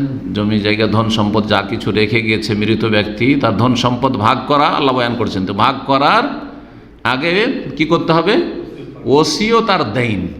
এই জন্য একজন মানুষ যখন মারা যায়, আমি যখন মিরাস ধন সম্পদের ভাগ বন্টন সম্পর্কে ধারাবাহিক 25টি আলোচনা করেছি, আপনারা যারা নিয়মিত ছিলেন এখানে, তাতে প্রথম দিকে যে আলোচনাটা করেছি সেটা হচ্ছে যে মৃত ব্যক্তির সাথে সম্পর্কীয় হক। একটা লোক মারা গেল, এখন মৃত ব্যক্তির ধন সম্পদ, মৃত ব্যক্তির পরিত্যক্ত ধন বা ধন সম্পদের সাথে সম্পর্কীয় হক, প্রথম কাজ কি করতে হবে? কয়টা কাজ করতে হবে কারো জানা আছে? একটি লোক মারা গেছে, তার ধন সম্পদের সাথে সম্পর্কীয় কয়টি কাজ আছে? আল হুকুকুল মুতাআল্লিকাতু বিল মাইয়িতি বা বিমালিল মাইয়িতি, বিল মিরাস। 4টি, মাশাআল্লাহ, মনে আছে। প্রথম না না কাফন দাফনের খরচ, তাজহিজ ও তাকফিন। আমাদের দেশে নয় ফ্রি কাফন টাফন ইত্যাদি পেয়ে যাচ্ছে বা দিয়ে দিচ্ছে, ঠিক না, পয়সা আছে, কিন্তু ধরেন কেউ কর্নেওয়ালা নেই। তো এই কাফনের খরচ আর দাফনের খরচ, দাফনও গ্রামবাসী করে দেয় আমাদের দেশে, কিন্তু শহরে পয়সা দিয়ে করাইতে হয়, কবর খনন করাইতে হয়, তো এই কেন তো সেই কেন করতে হয়। তো এগুলো কোত্থেকে হবে? গ্রামবাসীরও জরুরি, গ্রামবাসী জানাজা ফরজে কিফায়া, কিন্তু কাফনের খরচ দেওয়া, হ্যাঁ, কবরের খরচ দেওয়া। ইউরোপ আমেরিকাতে কবর কিনতে হয়, কবরের জায়গায় কিনতে হয়। এই খরচগুলো কোত্থেকে আসবে? প্রথম কাজ হচ্ছে যে মাইয়াতের ধন সম্পদ থেকে এই কাজগুলি সারতে হবে। তারপর 2 নম্বর ঋণ পরিশোধ, 3 নম্বর ওসিয়তের বাস্তবায়ন। 3টি কাজ করার পরে যদি জমি জায়গা টাকা পয়সা বেঁচে থাকে, তাহলে তখন ভাগ বসাবেন। আগেই ভাগ করা শুরু করে দেয়, দেখ রে কোথায় কি এটিএম আছে, দেখ, দখল করে বসছেন না। আগে কত টাকা ঋণ আছে, ঋণ পরিশোধ করতে করতে ভিটে মাটি সব যদি উজাড় হয়ে যায়, আগে ঋণ পরিশোধ করতে হবে, জাহান্নাম থেকে বাঁচাইতে হবে। ঋণ পরিশোধ করে আছে কিছু, কিন্তু 3 ভাগের 1 ভাগ যা আছে তার থেকে 3 ভাগের 1 ভাগের বেশি নয়, কিন্তু অমুক মাদ্রাসায় দিয়ে দিও, অমুক ব্যক্তিকে দিয়ে দিও, দিতে হবে না। অল্প জমি জায়গায় বাঁচছে 2 বিঘা 3 বিঘা জমি, এর মধ্যে আবার 3 বিঘার মধ্যে 1 বিঘা কি করে দিয়ে দেবো? চলবে না, দিতে হবে। 3 কাঠা আছে, 1 কাঠা দিতে হবে। 3 কাঠা যদি বেঁচে থাকে, 1 কাঠা দিতে হবে। ওসলস কেসির। আর তারপরে তখন ভাগ বন্টন। তো যদি কোনো ওসিয়ত থাকে, সেই ওসিয়তনামা লিখিত থাক অথবা মৌখিক থাক, ছেলে মেয়েদের অনেক ওসিয়ত জানা থাকে, কিন্তু ওসিয়তের বাস্তবায়ন করে না। সে ওসিয়ত ধন সম্পদ সম্পর্কিত হইতে পারে, আবার কোনো আচার আচরণের ক্ষেত্রে। দেখো, অমুক যে আছে না গ্রামের, ওর বড় এহসান অনুগ্রহ আছে আমাদের ওপর, কিন্তু বড় অবদান আছে, সুতরাং তাদের সাথে তোমরা সবসময় ভালো আচরণ করিও। হ্যাঁ, তাদের সাথে সবসময় ভালো আছে, এটাই ওসিয়ত। সারা জীবন বাবা যেহেতু বলে গেছে, মা বলে গেছে, সুতরাং তাদের সাথে ভালো আচরণ করে যেতে হবে। তো এই মর্মে হাদিস মুসনাদ আহমদে, আবু দাউদে রয়েছে, হাদিসটি সহিহ। শুরাইদ বলছেন আন্নাহু আওসাদ, তার মা ওসিয়ত করেছিল যে তার পক্ষ থেকে যেন একটি ঈমানদার মুমিন দাস দাসী স্বাধীন করে দেওয়া হয়, গোলাম আজাদ করে দেওয়া হয়। সেই যুগ গোলামের যুগ ছিল, এখন নাই, সেটা বাস্তবে নাই, শরীয়তের বিধানে আছে, প্রয়োজন ওইরকম পরিস্থিতি তৈরি হলে। রাসূলুল্লাহ সাল্লাল্লাহু আলাইহি ওয়াসাল্লামকে জিজ্ঞেস করলেন এই মর্মে, তখন বললেন যে ফাকাল ইনদি জারিয়াতুন সৌদা আও নুবি, আমার কাছে একটি দাসী আছে, কিন্তু সেটা হচ্ছে কালো, কৃষ্ণাঙ্গ দাসী, মানে আফ্রিকান, কালো রঙের। আফা আতে কোহা, সেটাকে কি আমি আজাদ করে দেব, স্বাধীন করব? যেহেতু মায়ের কি ছিল, ওসিয়ত ছিল। ফাকাল এতে বেহা, নিয়ে আসো। নবী সাল্লাল্লাহু আলাইহি ওয়াসাল্লাম কি বললেন যে ওই দাসীটাকে নিয়ে আসো। নিয়ে আসলেন। নবী সাল্লাল্লাহু আলাইহি ওয়াসাল্লাম তখন মেয়েটিকে জিজ্ঞেস করলেন, দাসীটিকে, মান রব্বুক, কে তোমার প্রতিপালক, তোমার সৃষ্টিকর্তা কে? কালাত আল্লাহ, আল্লাহ আমাকে সৃষ্টি করেছেন। কালা, তখন বলেন রাসূল, মান আনা, আমি কে? ফাকালাত আনতা রাসূলুল্লাহ সাল্লাল্লাহু আলাইহি ওয়াসাল্লাম, আপনি আল্লাহ রসুল সাল্লাল্লাহু আলাইহি ওয়াসাল্লাম। কালিমা তাওহীদের সাক্ষী হয়ে গেল, মান রব্বুকে, লা ইলাহা ইল্লাল্লাহ হয়ে গেল, আর আমি কে মুহাম্মদ রাসূলুল্লাহ হয়ে গেল। আর লা ইলাহা ইল্লাল্লাহর কেউ যদি সাক্ষ্য দিয়ে দেয় আর মুহাম্মদ রাসূল সাক্ষ্য দিয়ে দেয়, সে মুসলিম। এখন মুসলিম হয়ে যাওয়ার পরে যেগুলো ফরজ সেগুলো করে যেতে হবে, 5 ওয়াক্ত সালাত পড়তে হবে, রমজান মাস বেতন সিয়াম করবে, পয়সা থাকলে যাকাত দেবে। কিন্তু এখনকার মতো সে শুধু এই কালিমা পড়ার মাধ্যমে আর বিশ্বাস করার মাধ্যমে কি হয়ে গেল? মুসলিম, সে আমাদের মতোই। তখন রাসূল বললেন, আতিকা ফাইন্নাহা মুমিনা, তুমি একে আজাদ করে দাও, স্বাধীন করে দাও, কারণ এই ইমানদার। এমনিও যদি কাফেরও হয় তবু স্বাধীন করা যাবে, আজাদ করা যাবে, কিন্তু মুমিন যেহেতু, তাহলে আরও বেশি তাকে স্বাধীন করা উচিত, যাতে করে স্বাধীনভাবে আল্লাহর ইবাদতবন্দি করতে পারে এবং তার ব্যক্তি মালিকানা চলে আসবে, তখন সে হজ করতে পারবে, সে যাকাত দিতে পারবে পয়সা হলে। কিন্তু দাস দাসীর তার ব্যক্তি মালিকানা থাকে না, যা কিছু উপার্জন করে মনিবকে দিয়ে দিতে হয়। 7 নম্বর যে কাজটি, সেটা হচ্ছে পিতামাতার হকের ক্ষেত্রে, যারা মারা গেছে হকের ক্ষেত্রে, যে তাদের যে বন্ধু বান্ধবী রয়েছে, আপনার বাবার বন্ধু আর মায়ের বান্ধবী। আবার এটা বুঝবেন না যেমন আজকাল ছেলেরা বলে আমার বান্ধবী আছে, সহশিক্ষার বিষাক্ত ফসল। সহশিক্ষা একসাথে কলেজ ইউনিভার্সিটিতে পড়ার বিষাক্ত ফসল, বেহায়া বেপরদা চলাফেরার ফসল হচ্ছে যে আজকাল যুবক বলছে আমার এক বান্ধবী আছে, আমার এই বান্ধবী, এরা বান্ধবী, আর মেয়ে বলছে কি এরা হচ্ছে আমার বন্ধু। না, এটা হারাম। পুরুষ পুরুষের সাথে বন্ধুত্ব রাখবে আর মহিলা মহিলার সাথে বন্ধুত্ব রাখবে। জি, তো আপনার মায়ের বান্ধবী, বাপের বন্ধু, তাদেরকে ভালোবাসতো, উঠা বসা করতো। গ্রামের মুরব্বীকে দেখেছেন, ভোরে ভোরে ওই চায়ের দোকানে দেখবেন যে আপনার বাপ অমুকের সাথে বসে চা খাচ্ছে। আপনার মায়ের কাছে যখন তখন সুখে দুঃখে এসে এক বুড়ি মহিলা এসে বসে থাকে, বসে থাকি। আপনার মা ওর কাছে একদিন দেখা না হইলে মনটা খারাপ, ও কয়েকদিন থেকে আসেনি, চল তো বাড়ি বাড়ি আসি। এই যে ভালোবাসা, অন্তরের ভালোবাসা ছোট থেকে তাদের, তো তাদের সম্মান করা। মা মারা গেছে বলে আপনার কাছে এসে দাঁড়াতে পারবেন না আপনার মায়ের বান্ধবী, এমনটা না। এহতেরাম করবেন, সম্মান করবেন। জি, এবং সম্মানের একটা দিক হচ্ছে ভালো খাবার দাবার দেওয়া, মাঝে মাঝে ডাকা বা হাদিয়া, উপঢৌকন, হাদিয়া, তোহফা দেওয়া, ইত্যাদি ইত্যাদি। এই মর্মে হাদিস রয়েছে সহিহ মুসলিমে 4629 নম্বর হাদিস। জনৈক বেদুইন, একটা বেদুইন, তার সাথে আব্দুল্লাহ বিন উমর রাদিয়াল্লাহু তাআলা, বিখ্যাত সাহাবী, উমরের ছেলে রাদিয়াল্লাহু আনহু আজমাইন, মক্কার রাস্তাতে দেখা হয়ে যায়। বেদুইন যারা যাযাবর হয়ে থাকে, যাদের বাড়ি ঘর থাকে না, যেখানে বকরি ছাগল নিয়ে পানি পেল আর ঘাস পেল, ওখানে থাকলো, তারপর আবার কোথাও চলে গেল। সালাম করলেন তাকে আব্দুল্লাহ বিন উমর, এত বড় সাহাবী, সালাম করেছেন কাকে? একটা বেদুইনকে। আর তারপরে সেই বেদুইন পায়ে হেঁটে যাচ্ছিল।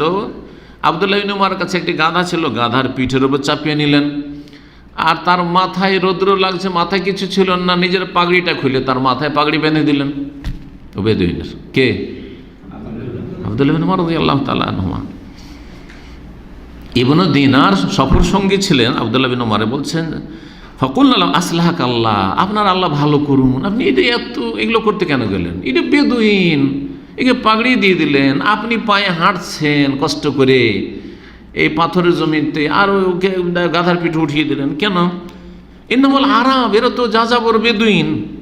ওয়াইন্নাহুম ইয়ারদাউনা বিল ইয়াসির, এদেরকে সামান্য কিছু দিলেই তো খুশি হয়ে যাবে। যদি দিতে হয় তো আপনাকে ওই গাধার পিঠে উঠাইতে হবে, আর এই পাগড়ি দিয়ে দিতে হবে, আর 2-4-10 টাকা দিলেই তো কাজ হয়ে যেত, খুশি হয়ে যেত।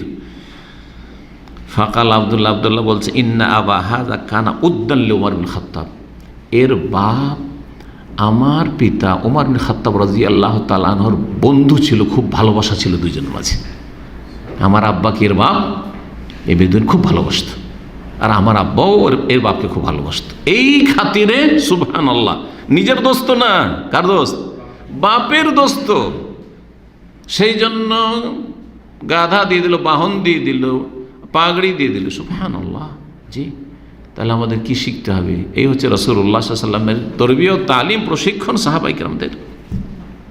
ওয়াইন্নি সামিত রাসূলুল্লাহ, রাসূলুল্লাহ বলতে শুনেছি, ইয়াকুল ইন্না আবাররাল বিররি, সবচেয়ে বড় সদাচরণ হচ্ছে, সবচেয়ে বড় সদাচরণ পিতামাতার সাথে হচ্ছে সেলাতুল ওয়ালাদে আহলা উদ্দে আবিহি, ছেলে মেয়েদের বাপ মায়ের যারা কি প্রিয়জন, যাদেরকে ভালোবাসত, বন্ধু বান্ধব, তাদের সাথে সুসম্পর্ক রাখা, তাদের সাথে যোগাযোগ রাখা, সুসম্পর্ক রাখা।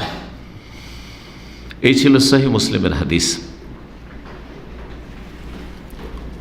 রাসূলুল্লাহ সাল্লাল্লাহু আলাইহি সাল্লামের আগেই প্রথম স্ত্রী রাসূলুল্লাহ সাল্লাল্লাহু আলাইহি সাল্লামের কে?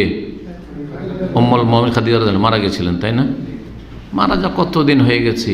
আয়েশা রাদিয়াল্লাহু তাআলা আনহার সামনে যখন তখন খাদিজার কথা আলাপ আলোচনা করতেন রাসূলুল্লাহ সাল্লাল্লাহু আলাইহি সাল্লাম, তাতে মা আয়েশাকে ভালো লাগতো না। মরে গেছে, বেঁচে থাকে আর বলে তাও কখন মরে গেছে, আর এত সুন্দরী সুন্দরী স্ত্রী পেয়েছে, তারপরে ওই বুড়ির কথা কেন স্মরণ করে? সতীনের একটা কি আছে, একটা ঝাল আছে, বুঝেন তো না? সতীনের একটা ঝাল আছে, সবার, এটা প্রাকৃতিক জিনিস। কিন্তু প্রাকৃতিক ঝাল মানে এই নয় যে আমি এমন করে দেবো, বরদাস্ত করব না, যে একদম সংসার ভেঙে দেবো, বিয়ে করতে দেবো না, যায় গিয়ে কোর্টে কেস করে দেবো, আর কত কি ফিতনা ফাসাদ সৃষ্টি করে দেবো, এগুলো হারাম, এগুলো হারাম। যদি আপনি স্বামীকে পরামর্শ দিয়ে মানিয়ে নিতে পারেন যে বিয়ে করিও না, বিয়ে করলে তোমার এত ছেলে মেয়েগুলোর প্রতিপালনে গুরুত্ব দিতে পারবেন না। বাস্তব বর্তমান যুগে যারাই বিয়ে করেছে ছেলে মেয়েদের ক্ষেত্রে অত গুরুত্ব দিতে পারছে না। দুটো তিনটে সংসার করতে গিয়ে আগের দেখা যাচ্ছে আগের ছেলে মেয়েদের তরবিয়তে ভালো গুরুত্ব দিচ্ছেন, কিন্তু যার একটা স্ত্রী আছে, ছেলে মেয়েরা আছে, গুরুত্ব দিচ্ছে যে এদেরকে আমাকে মানুষ করতে হবে ইত্যাদি ইত্যাদি, আরও এইসব উপকারী দিকগুলি বলে বর্তমান পরিস্থিতি এমন সময় হতে পারে যে বিয়ে করে বেশি উপকারী, ছেলে মেয়ে হয় না আর বিয়ে করবে না, এই পাগল যে বিয়ে করে না, ছেলে মেয়ে হচ্ছে না আর বিয়ে করেছে না, ও পাগল কাপুরুষ। আমি একজন ভাইকে বলছি 15 বছর 16 বছর হয়ে গেছে, বিয়ে শাদী করে ছেলে মেয়ে হয় না, তো বলছে বিয়ে করেন, বিয়ে করেন। তো বলছেন না বিয়ে করতে পারবো না। তো বলছে সহিহ আকীদা এসছেন, আপনি বেদাত ছেড়ে এসছেন, কোরআন সুন্নাহর অনুসারী সালাফি হয়েছেন, তো কেন বিয়ে করতে পারবেন না? তো বলছে আমি এই বিষয়ে সালাফি হইতে পারবো না। বলছি এই বিষয়ে দ্বিতীয় বিয়ের ক্ষেত্রে আমি সালাফি হইতে পারবো না, বুঝতে পেরেছেন? না না না, এগুলো আসলে দিন সম্পর্কে হয় জ্ঞান কম, আর না হলে জ্ঞান আছে কিন্তু সাহস কম, কাপুরুষ। এই জন্য আল্লামা আলবানী রাহিমাহুল্লাহ তো কয়েকটা বিয়ে করেছিলেন, ঠিক আছে? তো উনি শেখ ইবনে বাজকে বলেছিলেন যে যারা একটি বিয়ে করে, বলছে হাজা তৌহিদুল খায়েফিন, যারা ভীত তাদের তৌহিদ হচ্ছে একটা বিয়ে করা, তাদের তৌহিদ হচ্ছে, তৌহিদ মানে একটা করা, তৌহিদ হচ্ছে একটা, আর দুটা হচ্ছে মাসনা। তো সে যে যারা ভীত, ভয়ে ভীত, কারণ স্ত্রীকে ভয় করে, শ্বশুর বংশকে ভয় করে, প্রভাবশালী, জি হ্যাঁ খুব ভয় করে অনেকে। স্ত্রী বলে অত ভয় না, যত ভয় ও শালাদের বলে ভয় আছে, যত ভয় শ্বশুর বংশ, ফেতনাবাজ, ওরা মেরে দিবে, এইরকম জালেম বিয়ে করলে ঘটছে এরকম এইসব। তো যারা ভীত সন্ত্রস্ত তাদের এটা তৌহিদ, কিন্তু এটা শরীয়তের তৌহিদ না, শরীয়তের তৌহিদ আলাদা জিনিস। জি হ্যাঁ, তো যারা ইনসাফ করতে পারবে সব তো ঠিক আছে, ঠিক আছে। এই বহু বিবাহ শুনলে কিন্তু আপনাদের মতো পুরুষরা খুব খুশি, মাশাআল্লাহ, যার বিয়ে করার খুব ইচ্ছা আছে ও খুব খুশি। কিন্তু আরে ভাই, সবগুলি ছেলে মেয়েকে মানুষ করতে হবে, আর দুটো স্ত্রীকে সঠিকভাবে দেখতে হবে, এগুলো ঠিক রাখতে হবে। তারপরে গায়ে জোর থাকতে হবে, পয়সারও একটু জোর লাগবে। আজকাল অল্প পয়সাতে সন্তুষ্ট থাকবে না। আরে নবী সাল্লাল্লাহু আলাইহি ওয়াসাল্লামের জামানায় ওই খেজুরে সন্তুষ্ট, খেজুর আর পানি দিয়ে দিলে হয়ে গেল একটা স্ত্রী পুষ্ট চটে দিয়ে। আরে এখন আপনার স্ত্রী যদি বলে তোমাকে তো ভাত রুটি দেবো, চলবে? যে ডেলি ডেলি মাছ গোস্ত দিতে হবে, তুই বিয়ে করবে, তুমি ডেলি ডেলি মাছ গোস্ত দিতে হবে। আর কতটি যে কাপড় আছে আপনার স্ত্রীর কাছে, ওর নিজেই খবর নেই ওর কাছে যে কত জোড়া কাপড় আছে তার কাছে। এক সময় আমরাই ছোটদের দেখেছি দুটো কাপড় যথেষ্ট ছিল, আরে আমাদের দুটো লুঙ্গি যথেষ্ট ছিল, আছে এখন কি আছে? কতটি কাপড় আছে, প্যান্ট আর পাঞ্জাবি আর জুব্বা আর এই আর সেই, শীতের কাপড় আলাদা, এই শীত শুরু হতে যাচ্ছে কাপড় আলাদা হইতে শুরু হয়ে গেছে। মাত্র 2 মাস 1 মাস কথা শীত পড়ে, তার জন্য কয়েকটা কাপড় তৈরি করা আছে। তো যাই হোক, আল্লাহ হেফাজত করুন। আসল বিষয়ের দিকে ফিরে আসি। সেটা বলছিলাম কি, মা আয়েশা রাদিয়াল্লাহু তাআলা আনহাকে কষ্ট লাগতো যে মারা গেছে, তো বুড়ি হয়ে মারা গেছে, তো ওর কথাই কেন ভুলতে পারে না। তো রাসূলুল্লাহ সাল্লাল্লাহু আলাইহি সাল্লাম বলছেন মা আয়েশা যে যখনই কোন একটা বকরি ছাগল জবাই করতেন তখন কিছুটা গোশত নিয়ে বলতেন যারা আছে খেদমত করার জন্য, আরসেলু বাহিলে আসদিকায়ে খাদিজা, এই গোশতটা নিয়ে গিয়ে খাদিজার যে বান্ধবীরা আছে ওদের বাড়িতে পৌঁছে দাও, খাদিজার বান্ধবীদের বাড়িতে পৌঁছে দাও গোশত। স্ত্রী মৃত, তাহলে মৃত শুধু বাপ মা নয়, মৃত বোন আছে আর বোনের বান্ধবী, এটা ফিতনা থেকে বেঁচে থাকবেন। আপনি হাদিয়া দিতে গিয়ে আবার অন্য কাজ শুরু করে দিয়েন না আপনি। এইরকমই ভাইয়ের বন্ধু, ভাইয়ের বন্ধুর বাড়ি, ভাইয়ের বাড়ি তো দিবেন, ভাইয়ের বন্ধু, ভাই মারা গেছে ভাইয়ের বন্ধুর বাড়ি দিচ্ছেন, এইভাবে আর কি। স্ত্রীর বান্ধবী, যাও খাদিজার বান্ধবীদেরকে দিয়ে আসো গা। আমি একদিন আমি রাসূলুল্লাহ রাগিয়ে দিলাম।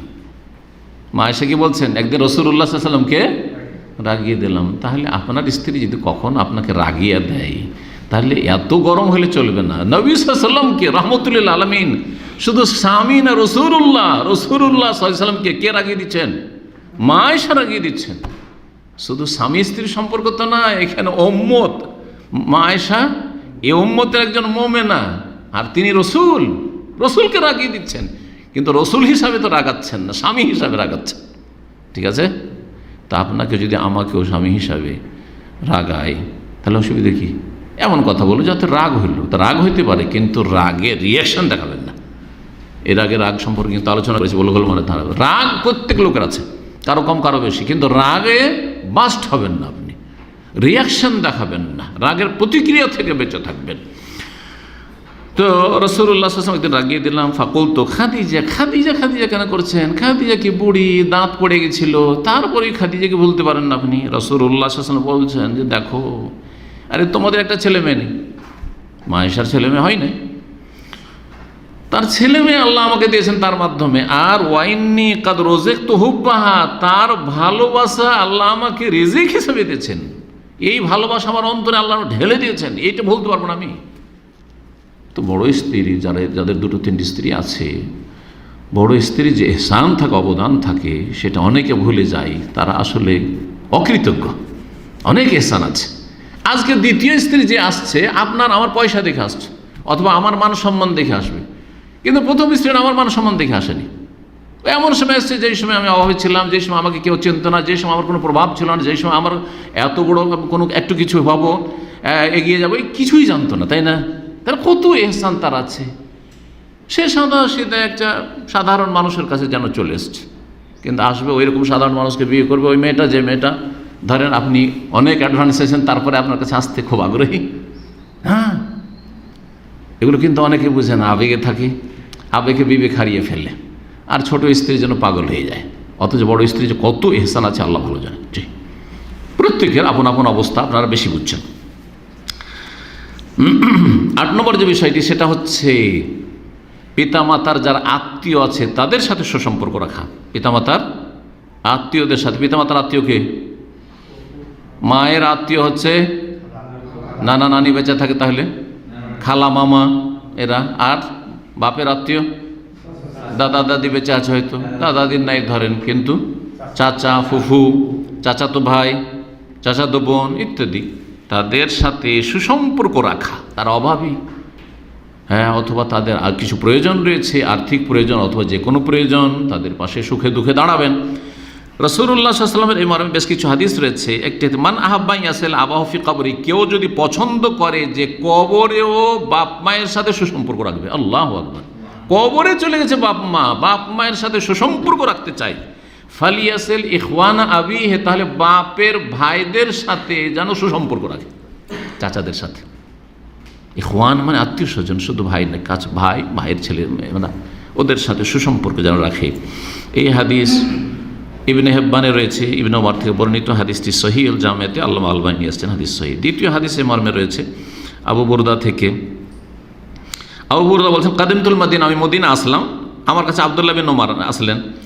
এসে বলছেন আতাদরি লেমা আতাই তুকা, তুমি জানো কেন তোমার কাছে এসেছি? কালা কুলতুল্লাহ, আমি তো জানি না যে আপনি কি জন্য আমার কাছে আসলেন। কালা সামিউতু রাসূলুল্লাহ, আমি রাসূল বলতে শুনেছি, ইয়াকুল মান আহাব্বা ইয়াসিল আবাহু ফি কবরিহি, কেউ যদি নিজের বাবার সাথে সুসম্পর্ক রাখতে চায় বাবার কবরস্থ হওয়ার পরে, ফালিয়াসিল ইখওয়ানা আবিহি বাদাহু, তাহলে বাপের ইন্তেকালের পরে, এরকম বাপ মায়ের ইন্তেকালের পরে তাদের যে ভাই বেরাদর রয়েছে তাদের সাথে যেন সুসম্পর্ক রাখে। ওয়াইন্নাহু কানা বাইনা আবি উমর ওয়া বাইনা আবিকা ইখাউনা উদ্দুন, আর তোমার কাছে আমি আবু বুরদা ছোট, আর তার চেয়ে অনেক সিনিয়র কে আব্দুল্লাহ বিন উমর, তো তোমার কাছে আমি কেন আসলাম? এই জন্য যে আমার আব্বা উমর রাদিয়াল্লাহু তাআলার সাথে আর তোমার আব্বার সাথে কি ছিল? ভ্রাতৃত্ব ছিল, দোস্তি ছিল, আর ভালোবাসা ছিল। এই জন্য তুমি যেহেতু আমার আব্বার দোস্তের ছেলে, সেজন্য কি করতে এলাম? হ্যাঁ জি, বা আত্মীয়। এখন অনেক সময় বংশীয় এখন হয়, ভাই হয়, আবার ভ্রাতৃত্ব পাতানো, যেমন দোস্তি। আহবাবতু আন আসিলা যাকা, আর আমি পছন্দ করলাম যে আমি যাতে করে তোমার সাথে এই সুসম্পর্ক রাখি, দেখা সাক্ষাৎ করি। সহিহ তারগিব তারহিবে হাদিসটিকে আল্লামা আলবানী সহিহ বলেছেন। 9 নম্বর যে কাজটি করে, বাপ মায়ের প্রতি ঋণ থেকে যায় তো ঋণ পরিশোধ করতে হবে। ঋণের কথা একটু আগে বলছিলাম, এর সাথে ওসিয়ত বলতে গিয়ে তো ঋণ পরিশোধ করতে হবে। এই মর্মে রাসূলুল্লাহ সাল্লাল্লাহু আলাইহি ওয়াসাল্লামের একটি হাদিস শুধু বলবো, নফসুল মুমিনি মুআল্লাকাতুন বিদাইনিহি, মুমিনের আত্মা ঝুলন্ত থাকে তার ঋণের সাথে, যদি মারা যায় ঋণগ্রস্ত অবস্থায়, হাত্তা ইউকযা আনহু, যতক্ষণ পর্যন্ত তার ঋণ পরিশোধ না করা হয়, ঋণ পেমেন্ট না করা, সে নিজে করুক অথবা তার পক্ষ থেকে, যতক্ষণ না করা হবে। রাসূলুল্লাহ জানাজা পড়তেন না, ঋণ আছে তোমরা পড়ো, পরে যখন বাইতুল মালের পয়সাটা এসে আসলো তখন রাসূল বলে দিলেন যে দেখো এখন আর তোমাদেরকে বলবো না ঋণ পরিশোধ করতে, যদি কারো জানাজা নিয়ে আসো আর তার উপরে ঋণের বোঝা আছে তাহলে আমাকে জানাবে, আমি বাইতুল মাল থেকে পরিশোধ করব, তারপরে জানাজা করব। আগে পেমেন্ট মানুষের হক আর তারপরে জানাজা, না হলে মাফ হবে না। আরেকটি হাদিস কি রয়েছে, শহীদের সব গুনাহ মাফ আল্লাহ করবেন, কিন্তু ঋণের বোঝা নিয়ে যদি আল্লাহর রাস্তায় শহীদ হয়ে যায় তবু আল্লাহ মাফ করবে না। সুতরাং এত সহজ বিষয় নয়, জরুরি না হলে ঋণ নেবেন না। আর ঋণ নিলে ওসিয়ত করে রাখবেন, হঠাৎ করে কেউ মারা যেতে পারে, তাই না? ঋণ নিলে ওসিয়ত করে রাখবেন যে আমার ঋণ আছে, সুতরাং লিখিত ওসিয়ত হলে সবচেয়ে ভালো, তাহলে প্রুফ থাকলো। আর যদি লিখিত না হয়, এমনি মৌখিকও হয়, তাহলে এমন ব্যক্তিকে ওসিয়ত করবেন যে আমানতদার, যে খেয়ানত করবেন না, সে লুকিয়ে রাখবে না, হ্যাঁ ঋণ আমার জানা আছে। দুজনকে রাখেন আত্মীয়দের মধ্যে, স্ত্রীকে বললেন, আরেকজনকে বললেন যে আমার এত টাকা ঋণ আছে অমুক অমুকের, আল্লাহ না করে আমি যদি কখনো মারা যাই, হঠাৎ করে কারো মত হইতে পারে, তাহলে এই ঋণটা পরিশোধ করবে, তারপরে জমি জায়গা বা কিছু ভাগ করবে। জি, হাদিসটি তিরমিজিতে, ইবনে মাজায় রয়েছে, মুসনাদ আহমদেও রয়েছে। হাদিসকে আল্লামা আলবানী সহিহুল জামেতে সহিহ বলেছেন। 10 নম্বর যে কাজটি করে মৃতর পক্ষ থেকে, সেটি হচ্ছে মৃতর কাফফারা যদি বাকি থেকে যায়, কিন্তু বেদাতি কাফফারা নয়। কেন বললাম? আমাদের দেশের লোকেরা কি করে? বেদাতি কাফফারা ধরে। এই এতদিন মুমূর্ষ অবস্থায় ছিল, নামাজ পড়েনি, সুতরাং নামাজের কাফফারা দাও। এক নামাজের তারা নিজের পক্ষ থেকে বানিয়ে নিয়েছে, এক নামাজের এত, এক ওয়াক্তের এত, সুতরাং এত ওয়াক্ত ছুটেছে, সুতরাং এত হাজার টাকা তোমার কি আছে কাফফারা, আছে কাফফারা দাও। হারাম, বেদাত, গুনাহ কাজ। যারা কাফফারা আদায় করবে তাদেরও কোনো নেকি হবে না, আর যারা কাফফারা নেবে তাদেরও নেকি হবে না, আর যার পক্ষ থেকে কাফফারা আদায় করছে তারও কোনো ফায়দা হবে না, তারও ফায়দা হবে না। এটা একটা ইনকাম সোর্স বিদাতি মোল্লাদের এবং গ্রামের মণ্ডল মাতবরদের, এটা হচ্ছে একটা ইনকাম সোর্স। চলো এই ওসিলাতে কিছু কি কর, টাকা ইনকাম করে নেই, গ্রামের কিছু কাজ হবে। যেমন আমাদের দেশে জলসা মহফিলগুলিতে দাওয়াতের চাইতে, দিনের খেদমতের চাইতে কি হয়, কিছু কালেকশন হয়ে যায় এই ওসিলাতে, টাকা পয়সা না এমনি তো দেবে না মানুষ। এই জন্য জলসা মাহফিল এই যে শীতকালে চলছে, এমনিতে এত টাকা করে দিতে পারছে, যাকে 50,000 দিচ্ছে বা 30,000 দিচ্ছে, ওর মাধ্যমে অনেক লোক হাজির হচ্ছে, যার ফলে ওকে 50,000 দিলাম, কিন্তু ওর মাধ্যমে যে আমার 3 লাখ টাকা আদায় হয়েছে, কালেকশন হয়েছে, এগুলো ধান্দা সব, দাওয়াতি উদ্দেশ্য নয় আসলে। এই জন্য সুর সার শোনা ছাড়া কিচ্ছু হয় না, কোনো কিছু হয় না। বেনামাজি হয়ে থেকে যাচ্ছে, পাপি হয়ে থাকছে, সমাজের কোনো সংস্কার হয় না এইসব জলসা দিয়ে। ইল্লা মাশাআল্লাহ, ইল্লা মাশাআল্লাহ বলতে হবে। কিছু হয়তো হচ্ছে আংশিক, কিছু মাহফিলে হচ্ছে যাদের দাওয়াতি আসল উদ্দেশ্য আছে। ইখলাসের বিষয় রয়েছে। তো কাফফারা আদায় করতে হবে। সূরা নিসার 92 আল্লাহ কাফফারার কথা বলেছেন। তো কাফফারা নিজে আদায় করে যেতে হবে, এটি হচ্ছে আসল। কিন্তু নিজে যদি আদায় না করে, জানছেন যে আমার বাপের কাফফারা বাকি আছে, যেসব বিষয়গুলিতে কাফফারা আছে, যারা জেহারের কাফফারা, তারপরে আপনার যদি কাউকে হত্যা করে কাফফারা, অ্যাক্সিডেন্ট করে কাফফারা আছে, অ্যাক্সিডেন্ট হলে কাফফারা রয়েছে, কতলে খাতা, ভুলবশত হত্যা, তো এই কাফফারা আদায় করে দিতে হবে। কিন্তু যেখানে কাফফারা নেই সেটা হচ্ছে বেদাতি কাফফারা, যেমন বললাম।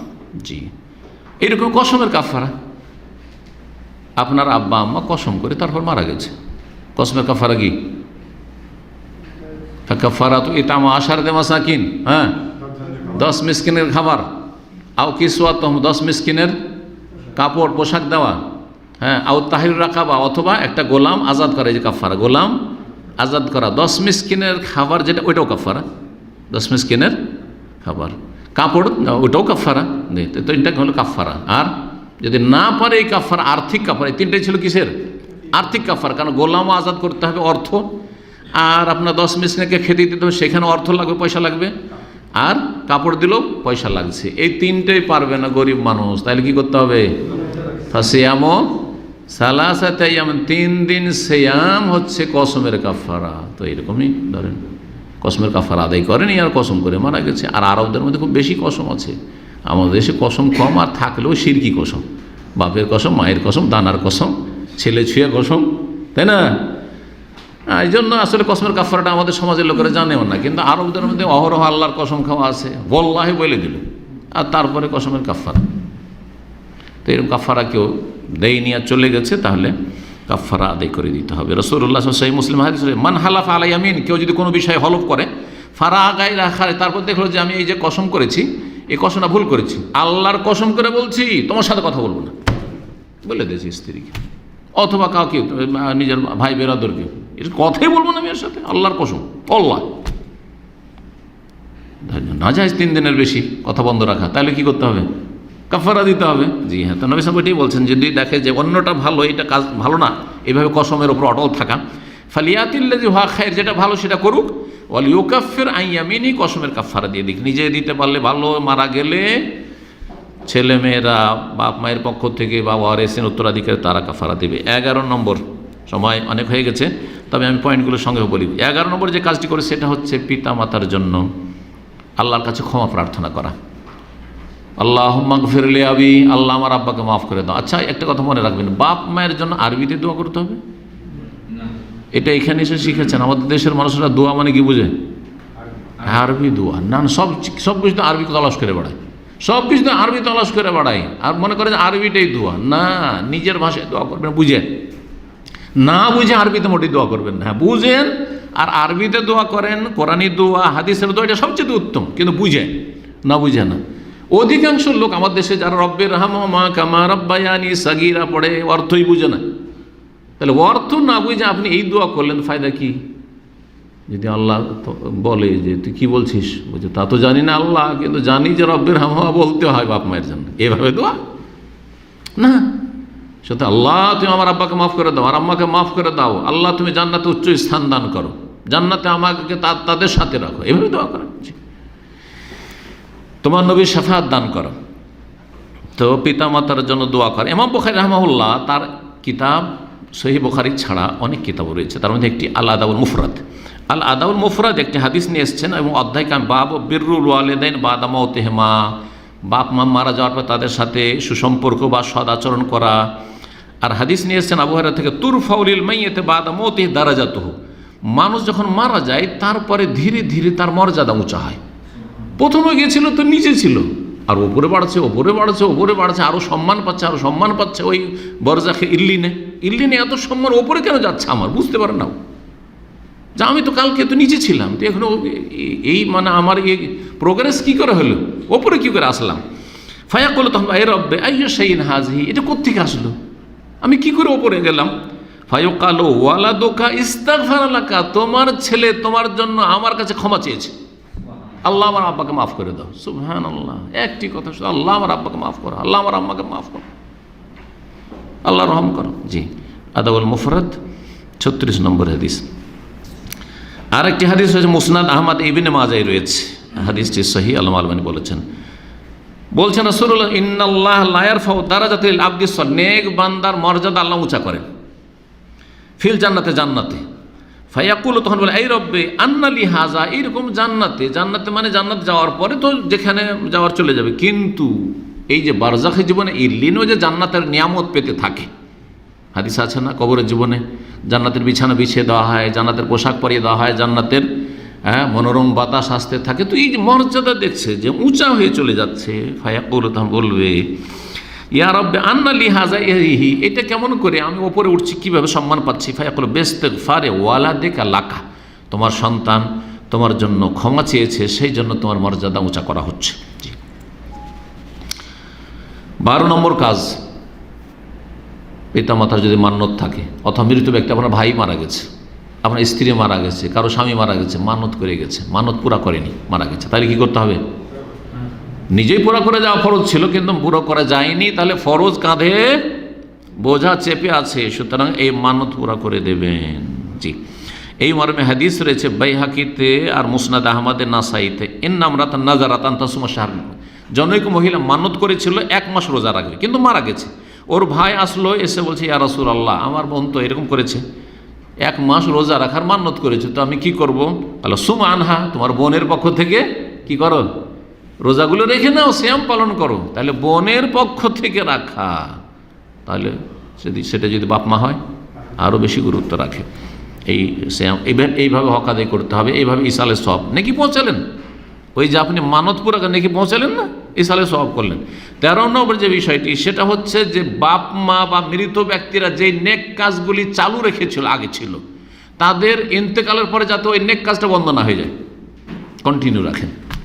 যে কোনো কাজ, ধরেন আমার দাওয়াতি কাজ, ঠিক না, আমার নিজের উদাহরণ দিই, আমি দুনিয়া থেকে চলে গেলাম, আমার দাওয়াতি কাজ বন্ধ হয়ে গেল, বন্ধ হলে কি হলো না, আমার আর বক্তব্য থাকছে না, আলোচনা আসছে না, দিনী খেদমত সরাসরি যা করছিলাম সেটা তো থাকবে না, ঠিক না।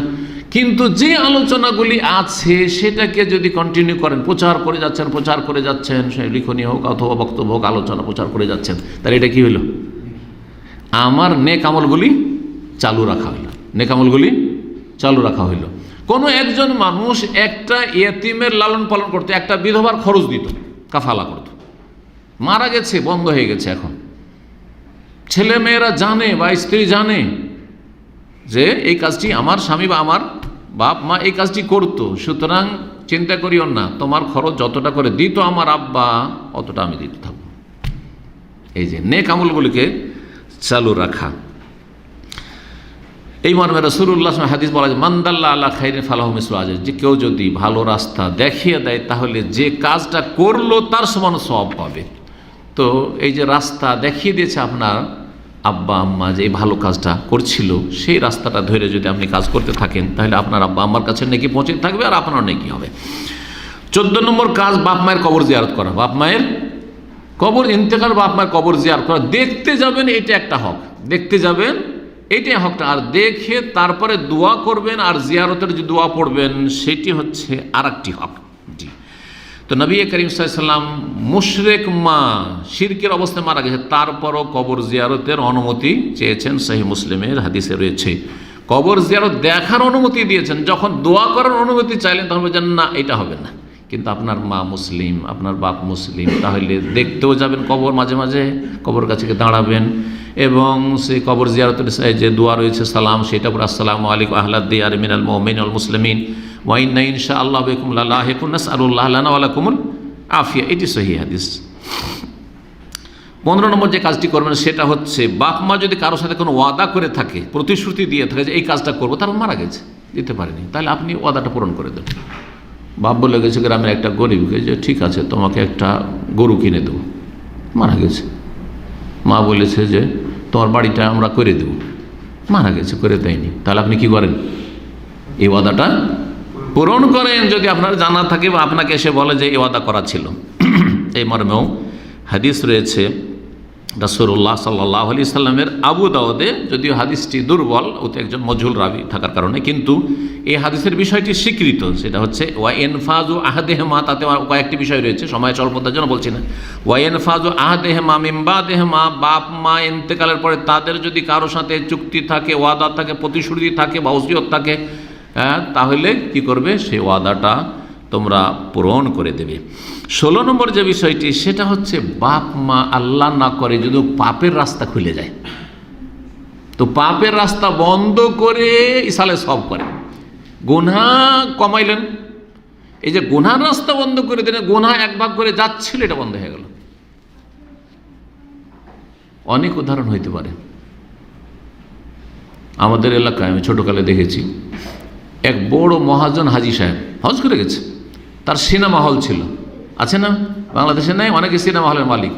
বাপ বুঝতো না সিনেমা হল খুলে গেছে, মারা গেছে, আপনি কি করেন? সিনেমা হল বন্ধ করে দেন। বাপ রেখেছিল সিগারেট কোম্পানি, বিড়ির কোম্পানি, বুঝা গেছে, হারাম ব্যবসা, সুদি কারবার, সে সমস্ত কিছু বন্ধ করে দেন। যে কোনো হারাম ব্যবসা বাণিজ্য কিছু রেখে গেছে বা পাপের রাস্তা খুলে গেছে, বন্ধ করে দেন। বাপ কি করত? মদের দোকান চালাইতো বা মদের লাইসেন্স দিত। বাপ নেতা, মদের লাইসেন্স দিত সেই ডিপার্টমেন্টে, আর আপনি সেই ডিপার্টমেন্টের মালিক হয়েছেন, নেতা, নেতার বেটা নেতা। এই রাস্তা বন্ধ করে দেন, জন্য একদম নিষিদ্ধ। সরকার ইচ্ছা করলে বন্ধ করতে পারে না, যে মদের লাইসেন্স দেওয়া হবে না, ব্যভিচার বেশ্যাখানা পতিতালয়ে লাইসেন্স দেওয়া হবে না, বন্ধ। এই কাজগুলি করবে, এটা হচ্ছে 16 নম্বর বিষয়। না হলে গুনার বোঝা বাপ মায়ের ওপর চাপতেই থাকবে, চাপতে থাকার গুনার রাস্তা খুলে গেছে। আপনি চান যে আপনার বাপ মা জাহান্নামে আরও বেশি শাস্তি পাক, আরও বেশি শাস্তি পাক, গুনাহ যেতেই থাক কিয়ামত পর্যন্ত, যতদিন পাপ হইতে থাকবে না, রাস্তা বন্ধ করুন। অনেক ভাইয়েরা, আমি জানি, আমার এক আলহামদুলিল্লাহ ভক্ত শব্দটি ব্যবহার করি না, কিন্তু খুব অনেক বড় ম্যানেজার, বিড়ি কোম্পানির ম্যানেজার, বিড়ি কোম্পানির ম্যানেজার এবং বিড়ি কোম্পানির মালিক, দুইজনের কথা বলছি। তো বিড়ি কোম্পানির যে জেনারেল ম্যানেজার গোটা দেশের, ভারতের একটা বিশেষ বিড়ি কোম্পানি, সে আমার সাথে দেখা হয়েছে, অনেকবারই টেলিফোন করেছে। প্রথম টেলিফোন করে যে আমি আপনার আলোচনা শুনে হেদায়েত হয়েছি, আর বিড়ি কোম্পানির ম্যানেজার আমি ছাড়ছি, আর মালিককে বোঝাবার চেষ্টা করছি বিড়ি কোম্পানি বন্ধ করে আমরা বিকল্প কোন ব্যবসা শুরু করবো। আলহামদুলিল্লাহ বাদ দিয়ে দিয়েছে। এটা যদি বন্ধ না করে কেউ চালিয়ে যাচ্ছিল, তাহলে তার ছেলেমেয়েরা বন্ধ করে দিক, যে এই হারাম ব্যবসা চালাবো না, যাতে করে আমার বাপ মায়ের গুনাহ, যারা এই পাপগুলি শুরু করে গেছে, তাদের গুনার বোঝা না বাড়ে। 17 নম্বর বিষয় যেটা দিয়ে আলোচনা শেষ করবো, সেটা হচ্ছে যদি বাপ মা কারো উপর জুলুম অত্যাচার করে গিয়ে থাকে, কারো হক মেরে থাকে, কারো উপর অন্যায় করে গেছে, তাহলে বাপ মায়ের পক্ষ থেকে, বা ভাই ধরেন ভাই জুলুম করে গেছে, ভাইয়ের পক্ষ থেকে, মৃত ব্যক্তির পক্ষ থেকে আপনি গিয়ে তাদের কাছে মাপ নিয়ে নেন, যে ভাই আমার আব্বা জুলুম করে গেছে, আমার মা জুলুম করে গেছে, তারা তার মাফ নেয়নি বা মাফ নেওয়ার সুযোগ পায়নি, আমাকে মাফ করে দেন, আর আমার আব্বা আমাকে মাফ করে দেন, আপনাকে রিকোয়েস্ট করছি, আপনার হাত পা ধরছি, আপনি মাফ করে দেন, যেভাবে হোক না কেন। তাহলে কি হবে? ওই যে জালেম হয়ে চলে গেছে, এই জুলুমের শাস্তি আপনার বাপ মা পাচ্ছে, পাবে, সেটা থেকে মুক্তি লাভ করবে। আপনি এটা চান না যে জাহান্নাম থেকে বাঁচুক?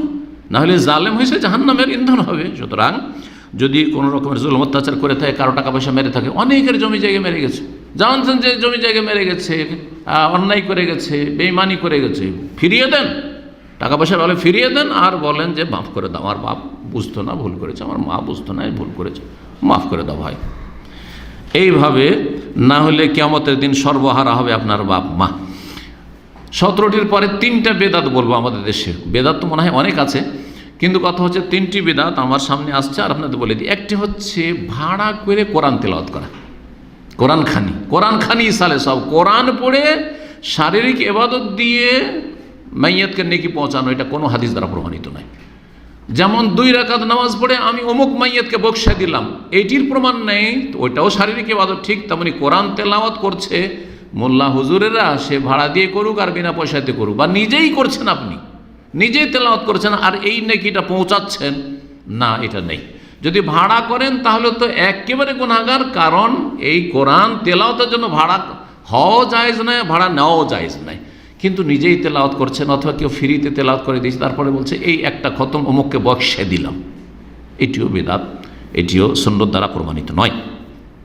2 নম্বর যে বিষয়টি সেটা হচ্ছে মৃত ব্যক্তির নামে ভোজ ভাজ করা, খাওয়া দাওয়ার ব্যবস্থা করা। এই মর্মে হাদিস রয়েছে রাসূলুল্লাহ সাল্লাল্লাহু আলাইহি ওয়াসাল্লাম, মুসনাদ আহমদ ইবনে মাজাহ বলছেন যে কুন্না নারাল ইজতিমা, সাহাবীরা বলছেন কুন্না নারাল ইজতিমা আলাল মাইয়িতে ওয়া সানআতাত তামে মিনান নিয়াহাতে আল আহদি রাসূলিল্লাহ মিনান নিয়াহাতে, আমরা মৃত ব্যক্তির উপলক্ষে, কোনো লোক মারা গেছে তার উপলক্ষে গ্যাদারিং করা, সমবেত হওয়া, আর তারপরে খাবার দাবার ভোজ ভাজ করা, এইটাকে রোদনের অন্তর্ভুক্ত মনে করতাম, যে রোদন করা, নোহা করা হারাম। সুতরাং এটি হচ্ছে হিন্দুদের সভ্যতা, যেটি মুসলিম যারা ভারত, বাংলাদেশ, পাকিস্তানের বিদাতপন্থী তারা করে থাকি।